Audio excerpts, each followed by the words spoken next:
It's just a kiss. Don't be insecure, she said, after she went to her ex's birthday party. Her coworker sent me the video, so I kicked her out and cut contact. 3 months later, she showed up screaming at my door. Hey Reddit, my girlfriend told me she was going to a friend's party. Later, one of her coworkers sent me a video of her at her ex's birthday, and they were kissing. When she came back, I told her she had a week to pack and leave, and then I cut all contact. 3 months later, she showed up at my door pregnant and unhinged. Here's what went down. I'm, 28 male, a mechanic. I work with my hands, and I've got a decent setup going. Own a small garage specializing in European imports. BMWs, Audis, the kind of cars that break down in expensive ways and keep me in business. It's honest work. Pays well enough that I bought a nice two-bedroom apartment in a decent part of town when I was 26. But my real pride and joy? A 1967 Chevy Impala I've been restoring for the past 3 years. Found her rusting away in some old guy's barn upstate. Engine seized, interior trashed, paint faded to hell. Most people would have seen scrap metal. I saw potential. Spent every weekend for 2 years bringing her back to life. Now she's got a rebuilt 350 V8, fresh black paint that looks like liquid obsidian, and red leather interior. I stitched myself during long winter nights. That car represents everything I am. Enter my ex, Zoe. Zoe moved in about 8 months ago. We'd been dating for almost a year at that point, and things were actually pretty good. She was this bubbly marketing coordinator at some startup, always had interesting stories about office drama and client meetings. Back then, she was different, appreciative. When I'd come home covered in grease and motor oil, she'd actually seem excited to see me. There's my hard-working man, she'd say, kissing me before I could even wash my hands. Tell me about your day. And I would. I'd tell her about the asshole in the Porsche who tried to argue with my diagnosis, or the sweet old lady with the ancient Mercedes who brought me homemade cookies. Sometimes I'd tell her about progress on the Impala, how I'd finally found the right chrome trim piece, or figured out some electrical gremlin that had been driving me nuts. She would listen, laugh at the right parts, ask questions that showed she was actually paying attention. She even came down to the garage a few times to watch me work on the Impala, handing me tools and letting me explain what I was doing. Those first few months living together were good. Really good. She'd cook dinner sometimes. Nothing fancy, but she tried. We'd watch Netflix together without her phone glued to her face. Weekend mornings in bed, talking about random shit or just lying there in comfortable silence. She had this way of making my apartment feel more alive. Fresh flowers on the kitchen counter, candles that made everything smell like vanilla, throw pillows that somehow made my boring black couch look like something from a magazine. I'd never admit it to the guys, but I liked coming home to that energy. Plus, the arrangement made sense financially. I covered rent, utilities, internet, the big stuff. She'd buy groceries sometimes, pick up takeout, contribute what she could. Her job didn't pay much, and she had student loans eating half her paycheck. I wasn't keeping score. When you care about someone, you help them out. But somewhere around month 6, everything started shifting. Little things at first. She stopped cooking. Started ordering DoorDash 3 nights a week and expecting me to split it, even though I was already covering the roof over her head. Stopped asking about my day. When I'd try to tell her about work, she'd give me these half-listening responses while scrolling through Instagram. She also stopped coming to the garage.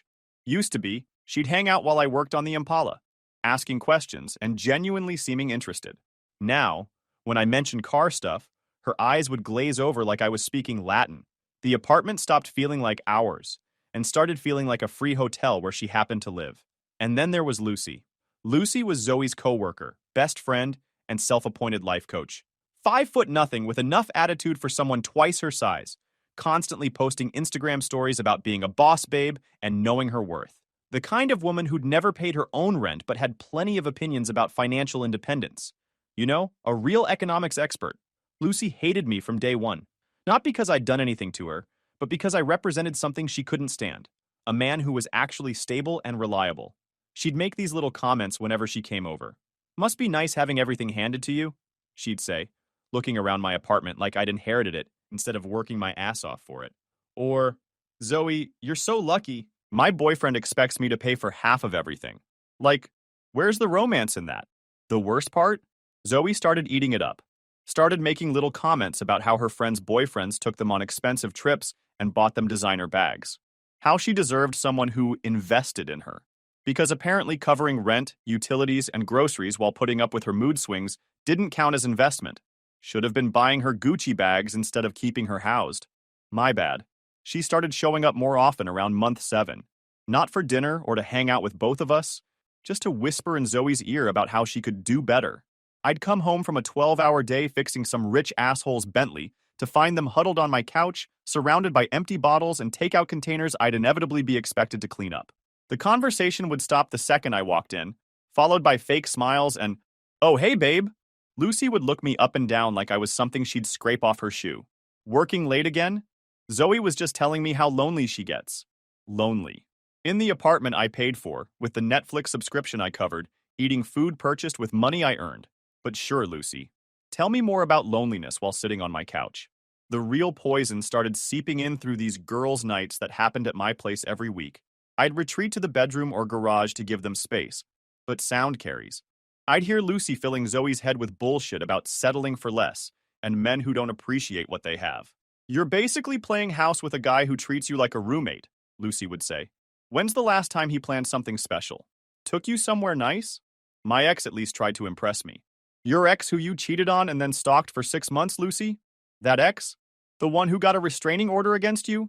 Yeah, sounds like real relationship goals. On nights when Lucy's toxic wisdom got too loud, I'd escape to the garage and work on the Impala. There's something about having your hands busy that makes bullshit easier to ignore. I'd lose myself polishing chrome or fine-tuning the carburetor while Lucy poisoned my girlfriend's brain 2 floors up.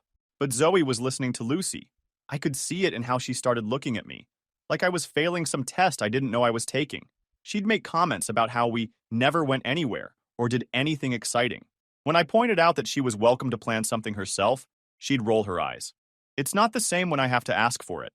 Right, because mind reading was apparently part of boyfriend duties now. Around this time, Zoe started talking about her ex, Noah. Used to be, she'd mention him as a cautionary tale, the cheating loser who treated her like garbage. But lately, those stories had a different tone. "Noah was such a free spirit," she'd say, while we were watching some boring Netflix show. "He was always planning these spontaneous adventures. Remember that time he surprised me with a trip to Vegas? We just drove there at like 2 a.m. Sounds irresponsible, I'd say. It was fun, though. When's the last time we did something spontaneous? When's the last time you paid rent, Zoe? Or contributed to the electric bill? But sure, let's talk about my lack of spontaneity while you live here rent-free." Lucy ate this shit up. "You were so much more alive when you were with him," she'd tell Zoe right in front of me. I should have kicked them both out right then, but I kept thinking things would improve. That Zoe would remember what we had before Lucy started poisoning the well. Big mistake. The night everything went to shit was a Friday. I'd had a brutal week. Some dickhead in a BMW M3 had tried to tune his own engine and basically turned it into an expensive paperweight. Spent 3 days rebuilding the whole thing from scratch while he called every hour asking if it was done yet. All I wanted was to decompress. Maybe order some pizza, fire up the PlayStation, and forget about entitled assholes and their expensive toys. Around 4 p.m., I texted Zoe. "Rough week. Want to just stay in tonight? Order way too much Chinese food and do absolutely nothing?" She replied an hour later. "Can't. There's a party tonight. Lucy's friend is having people over. Super last-minute thing. Lucy's friend. Of course. I could come with you." I texted back. "Oh, you wouldn't know anyone there. Plus, it's not really your scene. Just marketing people being loud and obnoxious. Probably boring for you anyway." "All right," I replied. "Have fun. Text me when you arrive safe." But instead of feeling sorry for myself, I called my best friend Rico. We'd been boys since high school. He worked in construction, had the same no bullshit attitude about life, and could always make me laugh when things got heavy. "Zoe's got plans," I told him. "Want to come over? I've got drinks and that new Call of Duty game we haven't tried yet." "Be there in 20, he said. "I'll bring the good whiskey." Rico showed up with a bottle of Jameson and immediately clocked my mood. "You look like someone shit in your cereal. What's the deal?" I gave him the rundown while we set up the gaming system. How Zoe had been acting differently lately. How Lucy was constantly in her ear. How I felt like I was walking on eggshells in my own apartment. "Dude," Rico said, cracking open a drink. "That's not a girlfriend. That's a parasite with a pussy." "Jesus, Rico." "What?" "I'm serious. She lives in your place rent-free and acts like you're cramping her style? Screw that noise. Next, she'll be complaining that your free Wi-Fi isn't fast enough." He handed me a controller. "Let's shoot some digital assholes and forget about real ones for a while." We played for a couple hours, drinking beer and talking shit like we used to in college. Around 9 p.m., Rico paused the game and looked at me seriously. You know what we should do? Go work on the Impala. Always helps you think straight. He was right. We grabbed our beers and headed down to the garage. The Impala sat there under the fluorescent lights like a sleeping beast, all curves and chrome and potential energy. God damn, she's beautiful, Rico said, running his hand along the hood. Remember when you dragged this rust bucket home? I thought you'd lost your mind. Yeah, well, you thought the same thing about my last 3 girlfriends. And I was right about all of them. We spent the next hour just appreciating the work. I showed him the new distributor I'd installed, the custom air cleaner I'd fabricated, the way the engine bay was so clean you could eat off it. Rico had helped me with some of the bodywork. He had steady hands and an eye for detail that came from years of precision construction work. You know what pisses me off? I said, adjusting the throttle linkage for no reason other than needing something to do with my hands. What's that? Zoe called this a toy, like it's some stupid hobby that doesn't matter. Rico snorted. Zoe doesn't know shit about anything that matters. This car represents 3 years of your life, man. Your skill, your patience, your vision. Some people buy their identity off a showroom floor. You built yours with your bare hands. He was right. Every bolt, every wire, every piece of trim on this car had been touched by my hands. When I drove her, I wasn't just operating a machine. I was piloting 3 years of late nights, bloody knuckles, and the satisfaction of bringing something beautiful back from the dead. Can I ask you something without you getting defensive? Rico said. Shoot. When's the last time Zoe did something nice for you? Like, actually nice. Not just existing in your apartment while you pay for everything. I thought about it. Really thought about it. I don't know, man. It's been a while. And when's the last time she acted excited to see you come home? Another long pause. Also been a while. Bro, Rico shook his head. You're getting played. This chick is using you as a free hotel while she shops around for something better. The only question is whether you're going to wake up before or after she finds it. It's not that simple. It is that simple. At midnight, Zoe texted, Still out. Probably be late. See? Rico said, reading over my shoulder. You're not her boyfriend. You're her landlord who she occasionally screws. By 2 a.m., still nothing. Rico crashed on my couch, partly because he was too drunk to drive, partly because he was a good friend who didn't want me sitting alone overthinking. But I wasn't overthinking anymore. Sitting in that garage, hands dirty from work, surrounded by the fruits of my labor, I finally saw things clearly. Some things were worth investing in, and some people weren't. Zoe came home around noon on Saturday, wearing the same clothes from the night before and looking like she'd been hit by a truck. Claimed she'd crashed at Lucy's because she was too tired to drive. She spent the day acting weird, jumpy, checking her phone constantly and then hiding the screen when I walked by. When I asked about the party, she gave me vague answers about just hanging out and nothing special. This from the woman who usually gave me a play-by-play of every conversation she had with the grocery store clerk. Sunday was more of the same. She barely looked at me, claimed she was tired, and needed to decompress from her busy week. The busy week where I paid for everything while she went to marketing meetups and complained about her boss. I spent Sunday afternoon in the garage, giving the Impala the attention she deserved. Fresh coat of wax, detailed the interior, and checked all the fluids. Working on her always cleared my head, and right now I needed clarity more than anything. Monday morning, everything changed. I got a text from Jake, one of my regular customers. His girlfriend Anna worked with Zoe, and apparently there was some drama making rounds at their office. Hey man, Anna mentioned some party drama with your girl. Might want to check with her about it. Sorry to be the messenger. My stomach dropped. Jake wasn't the type to start shit for no reason. If he was reaching out, something was definitely up. I called him. What kind of drama? Look, I don't want to get in the middle of anything, but Anna said there's a video going around from Friday night. Something about Zoe and her ex? Anna feels bad about it, but thought you should know. A video. Can you get it? Already asked Anna. She's sending it now. Dude, I'm sorry. The video came through as a text message 5 minutes later. I was in my garage, supposedly working on an oil change. I played it. It was short, maybe 15 seconds of shaky phone camera work at what looked like a house party. I could see Zoe in someone's living room, red Solo cup in hand, laughing with a group of people. She was wearing the black dress she'd spent an hour picking out the night before. Then this tall guy with dark hair stepped into frame. Had to be Noah. I'd seen pictures on her old Instagram posts. He said something to her that made her laugh and tilt her head in that flirty way she used to do with me. and then he kissed her. And she kissed him back. His hand was on her waist. People around them started cheering and making comments like, "Finally," and "Get a room."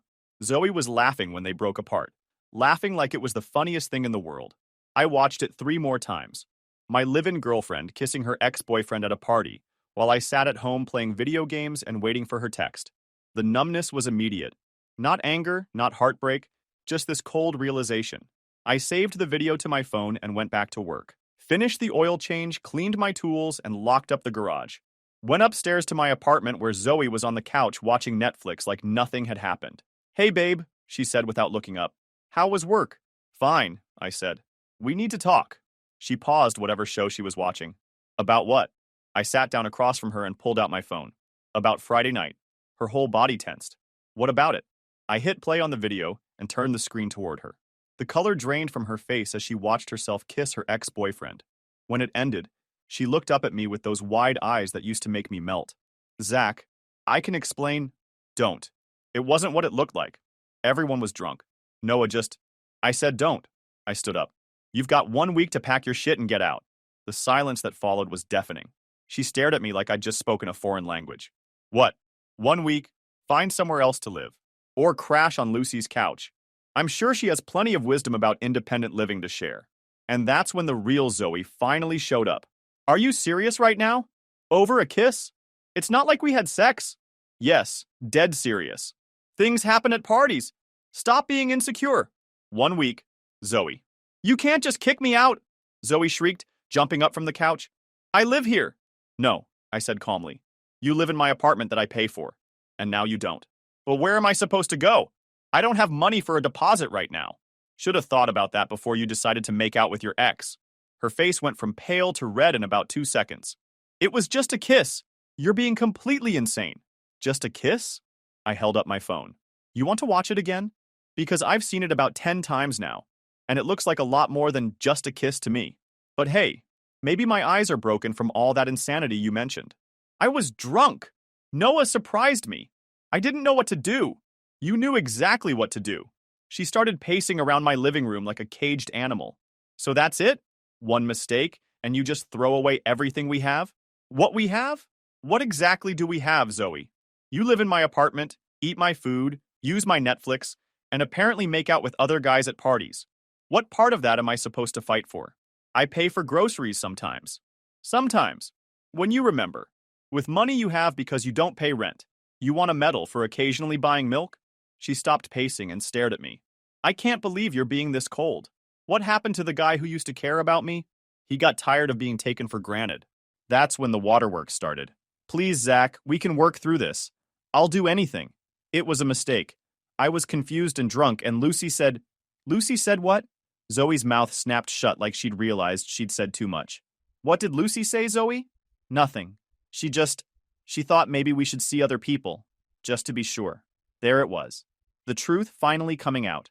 Lucy had been pushing Zoe to cheat, and Zoe had been too weak or too selfish to tell her toxic friend to back the hell off. "Well," I said, "looks like you took her advice. Now you can see other people from somewhere else." The crying turned into full-blown sobbing. "I don't want to see other people. I want to be with you." Too late. For the next hour, Zoe cycled through every manipulation tactic in the book. Crying, yelling, promising to change, threatening to hurt herself, blaming me for being controlling, then back to crying. It was like watching a toddler have a meltdown in the toy aisle. I sat through it all with the emotional investment of someone watching paint dry. Finally, she pulled out her phone and called Lucy. "I need you to come pick me up. Zach's having some kind of psychotic break." Lucy arrived an hour later with a U-Haul and an attitude. She strutted into my apartment like she owned the place, took one look at Zoe's tear-streaked face, and immediately started laying into me. "You are such an asshole," she said, pointing a finger in my face. "Zoe makes one tiny mistake, and you throw her out on the street like garbage?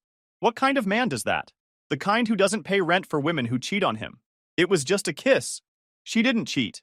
Feel free to kiss whoever you want, Lucy. Just not while you're living in my apartment. Although something tells me you'll never have that problem." Lucy turned to Zoe. "See? I told you he was a controlling jerk.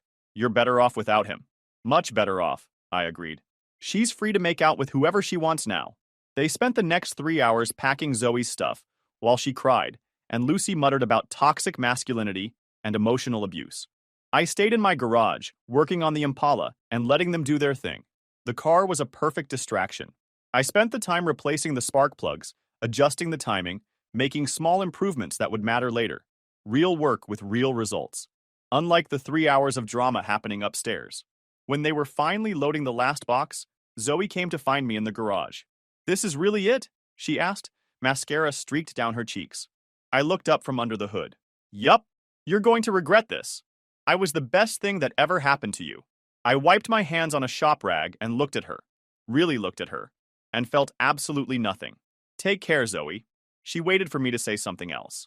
When I didn't, she turned and walked away. 5 minutes later, I heard the U-Haul start up and drive away. I went upstairs, cracked open a drink, and enjoyed the silence. My apartment felt bigger already. The first week after Zoe moved out was like detox. I kept expecting to feel sad or lonely, or like I'd made a mistake. Instead, I felt peaceful, like I'd been holding my breath for months and could finally exhale. I could watch whatever I wanted on TV without someone scrolling through their phone asking, "What's happening?" every 5 minutes. I could eat dinner without hearing about Lucy's latest dating drama or office politics. My bathroom stayed clean. My groceries lasted longer. My electricity bill went down because nobody was running the AC at Arctic temperatures while taking hour-long showers. Best of all, I could spend evenings in the garage without feeling guilty. The Impala got more attention in that first week than she'd gotten in months. I detailed every inch of her, fixed a few minor issues I'd been putting off, and just enjoyed the peace of working with my hands. Rico came by that weekend with drinks and takeout. "How you holding up, brother?" "Better than I thought I would." "That's because you finally took out the trash." He cracked open a beer. "Any word from the princess?" Radio silence, which is perfect. But of course, it couldn't last. About 2 weeks later, Anna, Jake's girlfriend, texted me some office gossip. Apparently, Zoe had wasted no time reconnecting with Noah. They were Instagram official within days, posting pictures together with captions about second chances and finding your way back to true love. "She's been telling everyone she upgraded," Anna wrote. "Says Noah treats her like a queen compared to how you treated her. Sorry, but I thought you should know what she's saying." I screenshot the message and sent it to Rico with a laughing emoji. Upgrade was rich coming from someone who went from rent-free living to crashing on her toxic friend's couch. But sure, Zoe, downgrading your housing situation while dating a known cheater is definitely moving up in the world. A month later, the plot twisted in the most predictable way possible.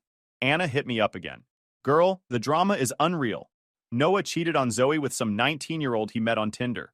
Got caught because the girl posted a video of them together on her TikTok. Zoe found it and lost her absolute shit at work yesterday. The irony was so perfect, I almost felt bad for laughing. She traded a faithful guy who paid her bills for a cheater who couldn't even wait a month before upgrading her to someone who probably still needed permission slips for field trips. Chef's kiss, really. Gets better," Anna continued. "Noah blocked her on everything after she confronted him. Won't return her calls, won't answer her texts, just completely ghosted her. She's been calling in sick all week because she can't stop crying. I should have felt bad for her. Part of me tried to summon some sympathy for the woman I'd once cared about. But mostly, I just felt vindicated. This was exactly the kind of chaos Zoe had chosen over stability. The excitement she'd craved instead of respect. Lucy, of course, was nowhere to be found during this crisis. According to Anna, she'd started dating some new guy and was too busy with her own drama to deal with Zoe's meltdown. Turns out toxic friends are only there for you when it's convenient. Meanwhile, I was thriving. I'd started hitting the gym regularly, picked up some freelance work restoring classic cars, and even went on a few dates.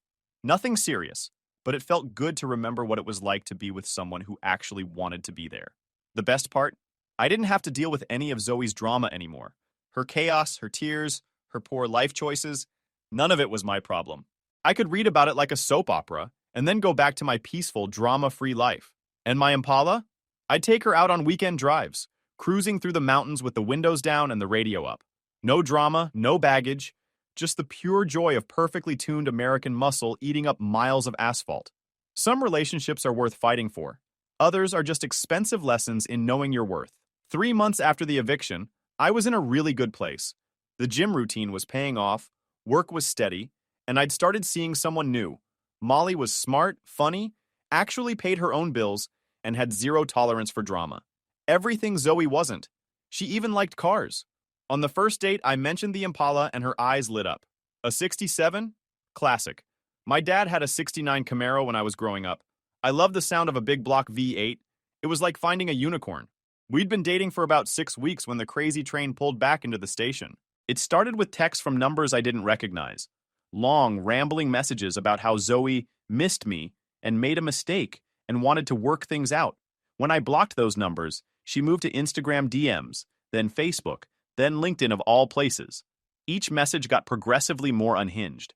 She'd gone from "I miss you" to "we belong together" to "you ruined my life" to "I can't live without you" in the span of 2 weeks. I screenshotted everything and showed Molly. "Jesus," she said, "this girl needs therapy, not a boyfriend." The messages escalated when she found out about Molly. Don't know how, probably stalked my social media like the creep she'd become. The text turned nasty real quick. "I saw your little girlfriend," one message read. "She's not even pretty. You're just trying to hurt me. This is so pathetic." Another. "You think you can replace me with some basic bitch? We had something special and you threw it away for what? Some boring girl who probably doesn't even make you laugh?" And my personal favorite, "I hope you're happy. You destroyed the best relationship you'll ever have. She'll never love you like I did." Yeah, Zoe, that's the point. The harassment continued for weeks. She'd show up at my garage during work hours, demanding to talk, left flowers and apology letters on my car, even tried to get my apartment number from the building manager. Thankfully, he told her to fuck off.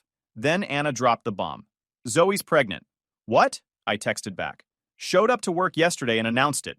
Says it's Noah's, but he's denying it, and blocked her completely. She's been telling everyone it's yours, though. Like, completely insisting.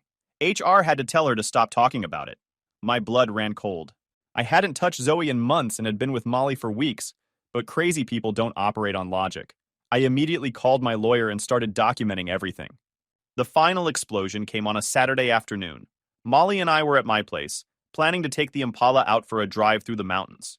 Perfect weather, no plans except enjoying each other's company, and 350 horsepower of American muscle. We were headed down to the garage when we heard screaming from the parking lot. I looked out the window and saw Zoe standing next to my beautiful Impala, absolutely losing her shit. "Zach!" she was shrieking. "Get down here right now! We need to talk about our baby!" Our baby. Jesus Christ. "Stay here," I told Molly, but she was already grabbing her phone to call 911. By the time I got downstairs, Zoe was pacing around my car like a rabid animal. Her hair was greasy, she was wearing pajama pants and a stained shirt, and she had that wild look in her eyes that said she'd completely disconnected from reality. "There you are!" she yelled when she saw me. "We need to discuss our future. You can't just abandon your child. That's not my kid. We both know that." "Yes, it is!" she screamed, loud enough for the entire complex to hear. "Noah's lying. You're the only one I was with. You have to take responsibility." A small crowd was starting to gather. Neighbors coming out to see what the commotion was about. Perfect. "Zoe, you need to leave. Now. I'm not leaving until you admit this is your baby." She was crying now, mascara streaming down her face. "I have nowhere to go. Lucy kicked me out. Noah won't answer my calls. You're all I have left." "That's not my problem." And that's when she completely snapped.